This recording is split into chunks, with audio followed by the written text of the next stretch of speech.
Kamusta na mga kalay? Ito muli ang Apo Adman ng Luntiang Agama Natural Divine Action of Healing. At nandito tayo sa Templong Antuhan. Kita-kita mo naman, berdeng-berde o green na green ang ating kapaligiran dahil nga tayo ay Luntiang Agama. At hindi mo akalain na may 12 videos na tayo. No? Ito ang ikalabing-tatlong entry natin para sa 47 days o 100 days bago tayo mag 47 years old. No?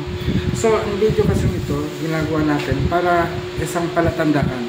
Hindi lang basta magkaroon lang tayo ng content, pero gusto ko makita yung daily entry ko bago sumapit ang aking 47 years old. No? So, marami na rin tayong video na may isasagawa dito sa YouTube at sa TikTok at isinashare natin ngayon sa ating bagong Facebook page ang Templong Antuhan. Pero kagabi, ito yung magiging paksa natin ngayon. No? Nag-usap kami nila kay patungkol sa mga diwata. No? At ano yung role ng mga diwata sa mundo. Dahil kasi nagkaroon ako ng comparison sa panonood natin dito sa TikTok, no? At even sa pagbabasa natin sa internet, na yung mga deities o yung mga gods ng Taoist, no? Ay dati ring tao na talagang nanindigan sa kanilang mga katwiran at prinsipyo sa buhay at itinuring silang Diyos ng mga tao nang sila namatay. At kung ikukumpara natin sa diwata dito sa Pilipinas, ay maaring ganun din ang nangyari sa atin. Nakakalungkot lang dahil kasi wala tayong masyadong historical records. Gawa nga ng ang ating sistema doon bago dumating ang Kastila ay oral tradition. Ito ay nagmula sa pagsalin-salin ng kwento mula sa mga ninuno patungo sa kanilang anak, patungo sa mga anak hanggang sa kaanak-anakan at hanggang ngayon.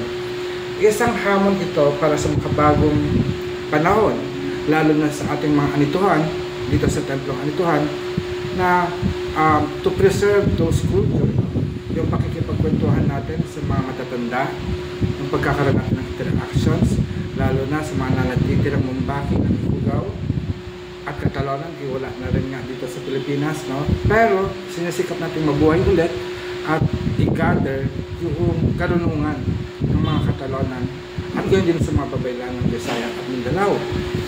Sa napansin ko, no, na ang ating mga diwata ay parang tao din o nagmula din sa pagiging tao. The reason why we should trust them more is kasi alam nila ang kalagayan natin bilang tao, ang pinagdaraanan natin, ang mga paghihirap natin, at kung paano ang paraan para tayo guminawa tulad nila. Kumpara natin sa Abrahamic religion na iisa ang Diyos, tama, iisa ang Diyos, ayon sa kanilang kasulatan, ito ay kanilang paniniwala, pero naglagay siya ng mga panuntunan, mga batas na maging sila ay nahihirapang sundin, no?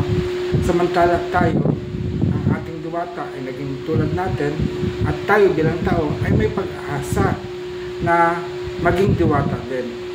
Sabi nila kay, nung nagkaroon kami ng konting debate or discussion about that, na ang Abrahamic gods ay medyo may katwiran. Sabi ko paano?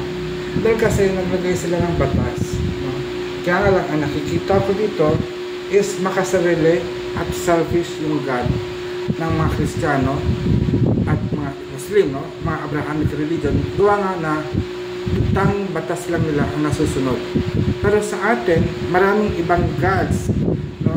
Nakikita ko dito yung pagkakaisa, yung coexistence na dapat ay katulad ng God of Wealth. No? Anong sisilbihin mo? Anong silbi ng God of Wealth, ng kayamanan, kung wala kang pagkakagastusan na pagtutulungan, no? Or gagamitin. So, meron din tayong mga God of Charity, God of Poverty, at na dapat paglaanan ng alay at panalangin. Ibig sabihin, ang mga bagay-bagay na yon, no, is nagkakaugnay-ugnay. Parang tulad na lang ng hangin, apoy, tubig at lupa.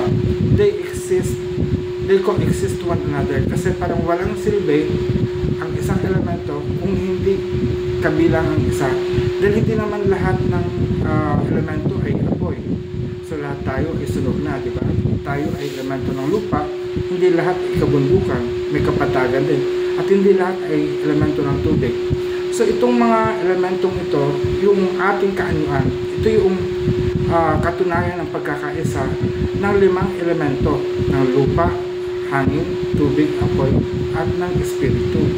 So ito yung kagandahan sa ating pananampalataya bilang Tuhan, na tayo ay malaya at kabahagi tayo ng kalikasan at bahagi tayo ng divine lineage o ng kabanalan ng Diyos, na kung saan ang bawat isa sa atin ay banal, na dapat natin kilalanin ang kabanalan din ng ibang tao. Hindi kasi katulad sa Kristiyano, parang lagi sinasabi, let us just acknowledge them. Sila lang, ang kanilang kapangyarihan lang. At yung mga hindi kanila, yung hindi kabilang sa kanilang paniniwala, ay sinumpa. Kaya nagkakaroon ng alitan dahil kasi hindi lahat ng tao ay maaaring maniwala doon. Pero tayo, bilang isang anituhan, minority religion sa Pilipinas, mataas ang ating pag-unawa. No? Kaya nagpapaubaya tayo. Pero sa pagkakataong ito, sa makakabagong panahon ito, ay hindi naman natin pahihintulutan na ang mali ay manai, na tayo apihin, libakin, kutyain, dahil nga ang paniniwala natin ay katutubo. No? May katutubong paniniwala tayo na anituhan. Dahil andito yung kalayaan eh. That is the same reason kung bakit din ako bumalik sa pagiging anituhan, gawa nga ng kalayaan na aking natamasa sa buhay. Gayunpaman, itong kalayaan nito ay ginagamit din natin upang mag-reach out sa mga tao.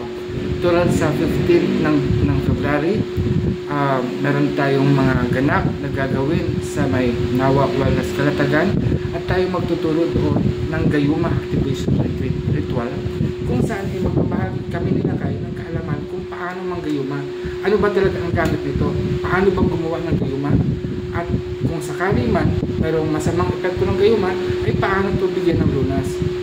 Ganyan din naman, sinasabi ko rin sa inyo, sa aking mga followers sa TikTok, sa YouTube, sa Facebook, o kung saan man ninyo napapanood ito, ay maaari po kayong magsulat sa akin or mag-message sa akin. No?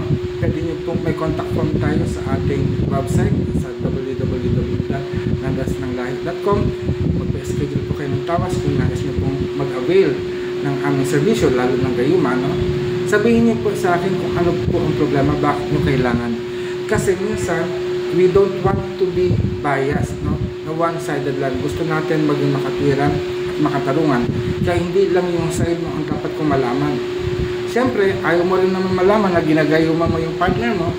So, kailangan mo na natin tawasin. Dahil kasi baka pwede tayo makahanap ng paraan na hindi mo na kailangan gayumahin ang iyong partner. So, yun nga, no? Dahil nga, pantay-pantay tayo at kinikilala natin ang kabanalan ng bawat isa, so maging maingat tayo sa ating mga kilos at galaw na huwag makapanakit ng kapwa. So ito po ang kapaaman ng Luptiang Agama Natural Divine Action of Healing dito sa Templo ng Anituhan. Bumabati sa iyo ng mayari na pag-asa din. Paalam.